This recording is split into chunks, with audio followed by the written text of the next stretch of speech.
శ్రీరామచంద్రాయ నమః. శ్రీ సీతారామాభ్యాం నమః. శ్రీమద్ వాల్మీకి రామాయణము అరణ్యకాండము 45వ సర్గము.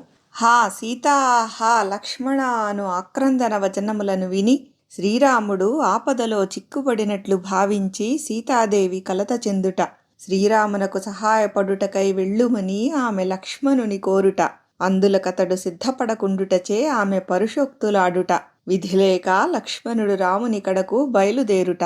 సీతాదేవి వనము నుండి వినపడిన ఆర్తస్వరము తన భర్తదే అని తలంచి ఆ రఘోరుని ఆదుకునుటకై వెంటనే వెళ్ళుము అని లక్ష్మణునితో పలికెను. ఓ లక్ష్మణ, బిగ్గరగా ఆర్తితో పలుకుచున్న ఆ మాటలను వినినప్పటి నుండి నా మనసులో లేదు, నా ప్రాణములు నిలుచుటలేదు.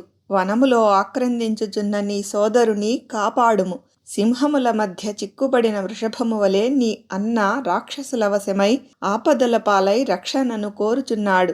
వెంటనే ఆయనను రక్షించుటకై పరుగెత్తుము. సీతాదేవి అట్లు పలికినను లక్ష్మణుడు మాత్రము, అనగా సీతను రక్షించుచు నీవు ఇచటనే యుండుము అను అన్న ఆజ్ఞను పాటించుచు కదలక అచటనే ఉండెను. అంతట జానకీదేవి మిగుల క్రుద్ధురాలై అతనితో ఇట్లనెను. ఓ సౌమిత్రి, నీ సోదరునియడ పైకి ప్రేమను నటించుచుంటివే గాని నిజముగా నీవు ఆయన పాలిట శత్రువువే. ఏలనన ఇట్టి ఆపద సమయమునందును నీవు ఆయన కడకు చేరుటలేదు. నీవు నా మీది కోరికతో రామునకు హానినే అభిలషించుచున్నావు. నిజముగా నీవు నా మీద మనసు పెట్టుకొని ఇండుట వలననే ఆయనను రక్షించుటకై వెళ్ళుటలేదు. యథార్థముగా నీ సోదరునిపై నీకు ఏమాత్రమూ ప్రేమ లేదు. ఆయన అవస్థల పాలగుటయే నీకు ఇష్టము. అందువలననే నీవు మహా తేజస్శాలి అయిన శ్రీరాముని విషయమే పట్టక నిశ్చింతగానున్నావు. ముఖ్యముగా నీవు శ్రీరామునకు అండగా నుండుటకై మాత్రమే మా వెంట అడవులకు వచ్చితివి. అట్టి శ్రీరాముడు సంకట పరిస్థితిలో చిక్కుకొని ఉన్నప్పుడు ఆ విషయమును ప్రక్కన పెట్టి నన్ను రక్షించుటకై ఇక్కడ నుండుటలో అర్థమేమున్నది? ఈ ఆశ్రమమున నేను క్షేమముగానే ఉన్నాను గదా. భర్త ఆపదల పాలైనట్లు భావించుచున్న సీత యొక్క మానసిక స్థితి భయకంపితయైన లేడి స్థితి వలె నుండెను. ఆమె శోకమగ్నయై కన్నీరు మున్నీరుగా ఏడ్చుచూ ఇట్లు పలుకుచుండగా లక్ష్మణుడు ఆమెతో ఈ విధముగా వచించెను. ఓ వైదేహి, నాగులు, అసురులు, గంధర్వులు, దేవతలు, మానవులు, రాక్షసులు మొదలగు వారెవ్వరునూ శ్రీరాముని జయింపజాలరు. ఇందులకు సందేహము లేదు. ఓ దేవి శుభప్రదురాలా, దేవతలలో, మనుష్యులలో, గంధర్వులలో, పక్షులలో, రాక్షసులలో, పిశాచములలో, కిన్నరులలో, మృగములలో, భయంకరులైన దానవులలో ఎవ్వరునో యుద్ధమున విష్ణు పరాక్రమశాలి అయిన శ్రీరాముని ఎదిరించి నిలువజాలరు. ఇది ముమ్మాటికిని వాస్తవము. సమరమున శ్రీరాముడు అవధ్యుడు, అనగా అజేయుడు. ఆయనకు ఆపదను శంకించుట గాని నీవు ఇట్లు పరుషముగా మాట్లాడుట గాని తగదు. శ్రీరాముడు లేని ఈ ఆశ్రమమున నిన్ను ఒంటరిగా వదిలి వెళ్ళజాలను. ముల్లోకముల వారును తిరుగులేని బలములతో ఇంద్రాది దేవతలతో కూడి వచ్చినను శ్రీరాముని బలమును నిలువరింపజాలరు. అమ్మా, నీ మనస్సును నిమ్మళముగా నుంచుకొనుము. ఈ శోకమును వీడుము. నీ భర్త ఆ మృగమును వధించి శీఘ్రముగా రాగలడు. మనకు వినపడినది యథార్థముగా శ్రీరాముని కంఠస్వరము కాదు, ఎవరో మాయా ప్రభావమున అట్లు పలికియుండిరి. అది ఆ మారీచ రాక్షసుడు చేసిన ఇంద్రజాలమై ఉండవచ్చును. ఓ వైదేహి, మహాత్ముడైన శ్రీరాముడు నీ రక్షణ భారమును నాపై నుంచి నిన్ను నాకు న్యాసముగా అప్పగించెను. కనుక నిన్ను ఇచ్చట ఒంటరిగా వదిలిపెట్టి వెళ్ళజాలను. ఈ జనస్థానమునందు మనము ఖరాది రాక్షసులనందరినీ వధించినప్పటి నుండి మనపై ఈ నిశాచరులు పగబూనియున్నారు. ఈ మహారణ్యమునందు సాధుపురుషులను హింసించుచూ సంచరించడి రాక్షసులు ఇతరుల కంఠస్వరములను అనుకరించుచూ పలు విధములుగా పలుకుచుందురు. కావున ఈ విషయమున నీవు చింతపడవలదు. లక్ష్మణుడు ఈ విధముగా పలుకగా సీతాదేవి ఎంతయో క్రుద్ధురాలై కన్నులెర్రజేసి యథార్థవాది అయిన అతనితో ఇట్లు పరుషముగా వచించెను. ఓ దుశ్శీలుడా, కఠినాత్ముడా, క్రూరుడా, వంశమునకు చెడ్డ పేరు తెచ్చువాడా, రాముడు కష్టాల పాలగుట నీకు ఇష్టమని నేను తలంచుచున్నాను.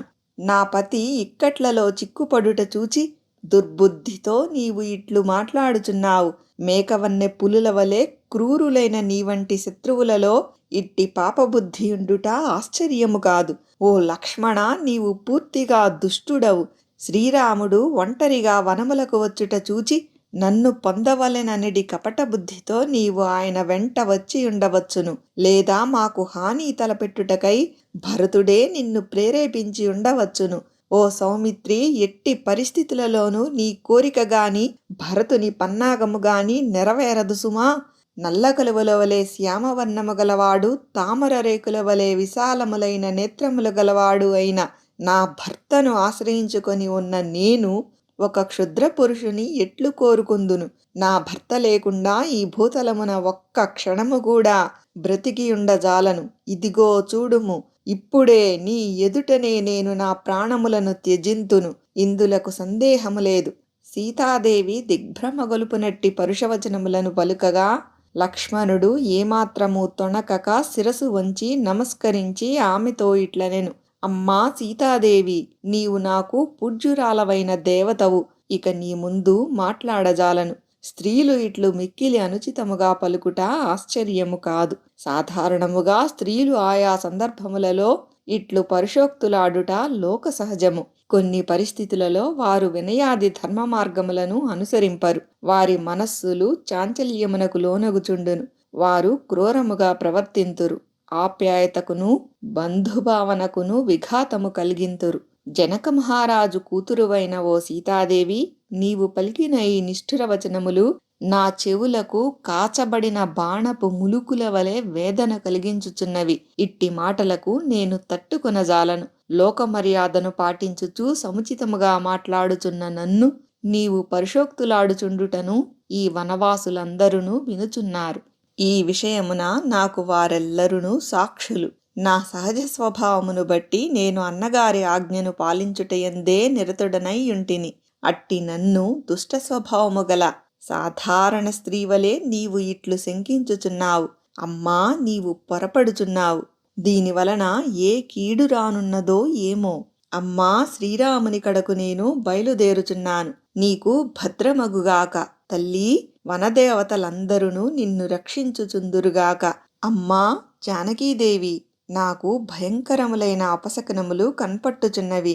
వీటిని బట్టి చూడగా నేను మరలి వచ్చి నీవు మా అన్నయ్యగు శ్రీరాముడు కలిసియుండగా చూచెడి భాగ్యము నాకు కలుగునో లేదో నేను ఎరుగను. లక్ష్మణుడు ఇట్లు పలికిన పిమ్మట జానకీదేవి కన్నీరు మున్నీరుగా విలపించుచూ తీవ్రముగా అతనితో ఈ విధముగా వచించెను.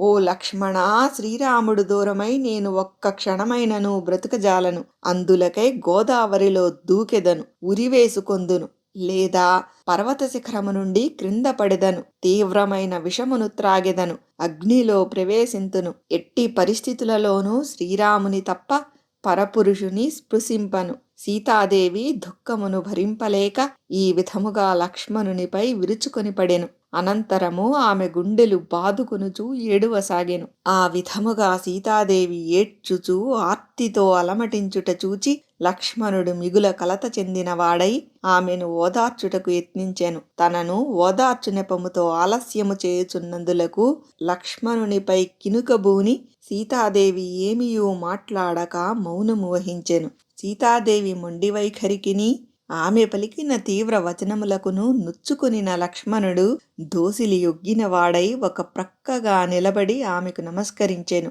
పిమ్మట ఈమెను ఒంటరిగా ఇచట విడిచిపెట్టి వెళ్ళుట ఎట్లు అను తడబాటుతో పదే పదే ఆమె వైపు చూచుచూ ఎట్టకేలకు మనస్సును దిటవు చేసుకుని శ్రీరాముని సమీపమునకు బయలుదేరెను. వాల్మీకి మహర్షి విరచితమై ఆదికావ్యమైన శ్రీమద్ రామాయణమునందలి అరణ్యకాండమునందు ఇది 45వ సర్గము.